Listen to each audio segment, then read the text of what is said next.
Bon, ça me plaît pas mal, je trouve que ça a un bon mouvement, ça amène une bonne énergie dans le truc. Alors c'est très important, hein, vous voyez bien la différence si je bypass le phaser et le filtre.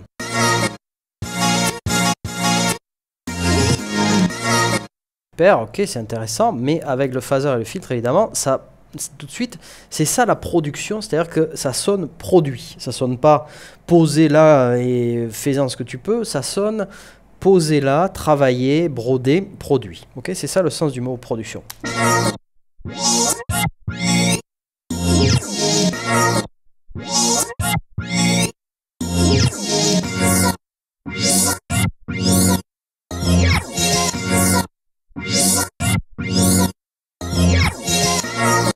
Ok, donc je resave parce que j'ai fait des modifications. Et toujours dans ma liste de plugins, je vais faire de la chirurgie équalisatrice, si je puis me permettre de parler ainsi. Je vais prendre mon EQ8. Et j'aurais pas besoin d'une EQ8 en réalité, mais enfin c'est pas grave. Je vais la placer en intro ici. Je vais juste prendre une bande. Et je vais filtrer un petit peu par là.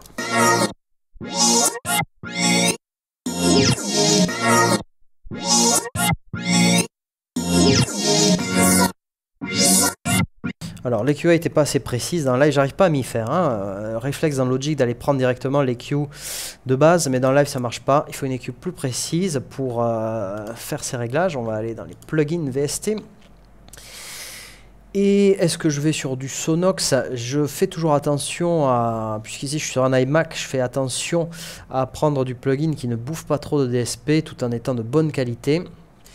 Je vais prendre un plugin vraiment presque donné, mais qui sonne très bien. C'est le double EQ Pro ici.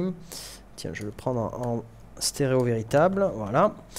Donc c'est une EQ d'une marque très peu connue, des DMF, que vous pouvez payer une bouchée de pain et qui est très transparente et qui est satisfaisante pour faire ce que je dois faire tout simplement ici. Et en plus, vous avez un analyseur intégré.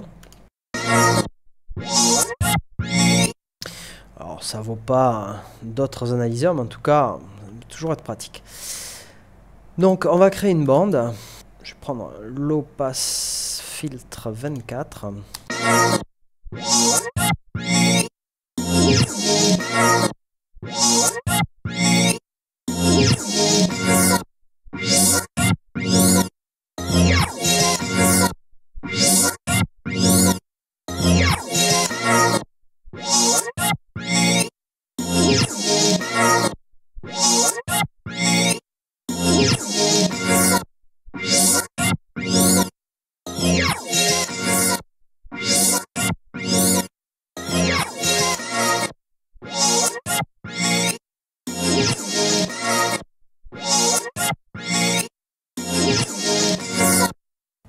Bon, j'étais en train de faire des tests pour voir si... alors, ce qui est pratique, vous voyez, c'est que j'ai choisi spécifiquement un équaliseur en véritable stéréo.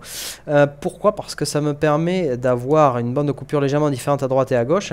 Et ce faisant, même si on est à quelques hertz près, je commence à créer une stéréo de phase. Et vous voyez que je peux donner la sensation que le son va à droite ou à gauche.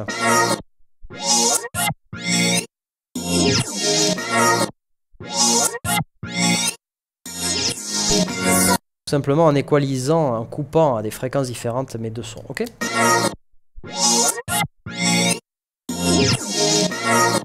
Ok, donc on va rester comme ça pour l'instant. Je vais désactiver les analyseurs pour économiser du DSP. Ce plugin peut travailler en mode MS d'ailleurs, je vous le précise.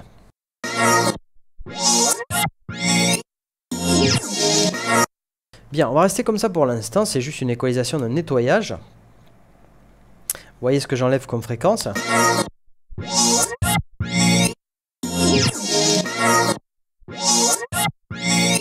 C'est juste du nettoyage dans les basses. Pourquoi? Parce que ce halo de basse sourd va nous gêner. Il faut absolument tout nettoyer, tout cleaner. Je vous réfère à mes tutoriels équaliseur top secret.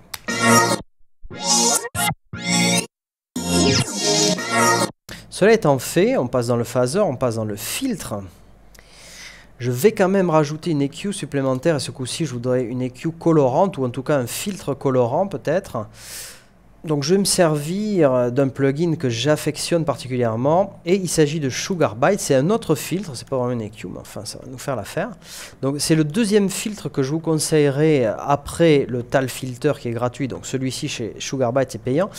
Encore une fois un filtre extraordinaire pour pas trop cher. Je vais baisser la résonance à 0. Et dans mon tutoriel que j'appellerai filtre top secret, je vous montrerai plein d'astuces avec ce filtre et des choses extraordinaires que vous pouvez faire. Donc c'est juste pour adoucir un peu, c'est un peu la ruse qu'on fait sur le master pour rendre ce son moins froid, moins digital. Je vais appliquer ce filtre ici avec un low pass 12 dB. Voilà ce que ça donne.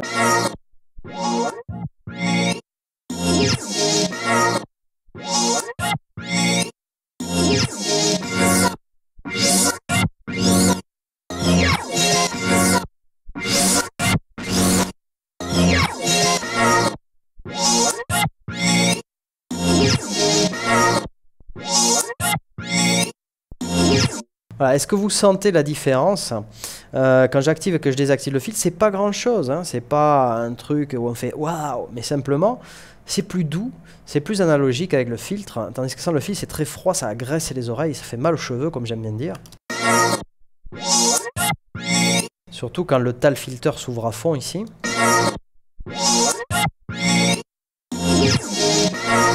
On utilise finalement un peu le filtre ici comme un limiteur non pas de niveau, mais un limiteur à fréquence à ne pas dépasser. On dit voilà, tu ne dépasses pas les 10 kHz. Et j'ouvre un tout petit peu l'overdrive puisque j'ai l'intention de faire un titre un peu prod, un peu électro pop rock. Donc on va avoir besoin de distorsion un petit peu.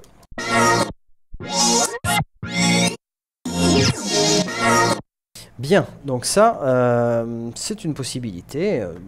J'aurais tendance à vouloir utiliser mon filtre préféré, celui que j'ai mis sur le master également, mais il utilise un peu plus DSP, donc si notre wow filter de Sugar Byte fait l'affaire, on restera avec ça, on testera plus tard. Bien, voyons à quel niveau joue ce son.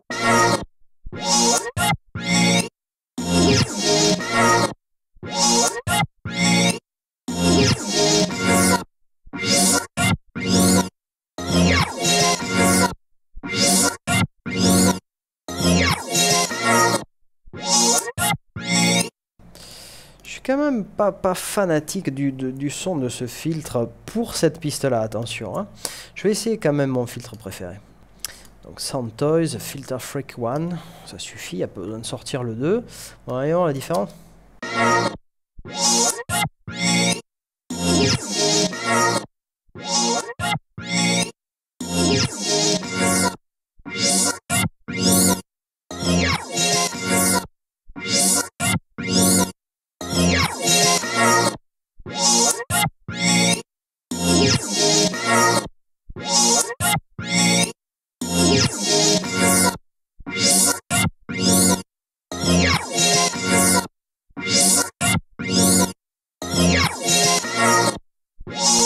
Ok, je préfère ça pour l'instant, on va rester comme ça.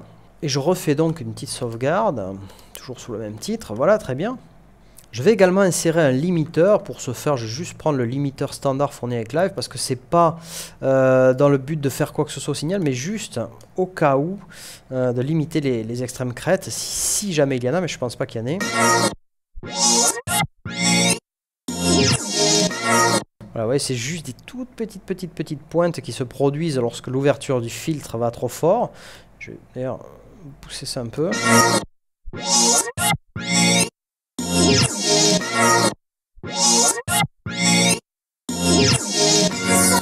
Voilà, ça égalise un petit peu, disons, les niveaux, et on sera peut-être amené à s'en servir plus tard pour faire rentrer ce sample dans la prod quand il commencera à y avoir d'autres instruments.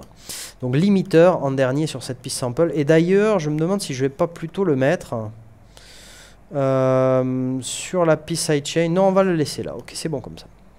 Donc en l'occurrence le sample est limité par le limiteur et ensuite part dans le bus, où est-ce qu'il est mon bus? Ouais, mon bus add sample qui lui produit le faux sidechain, ok.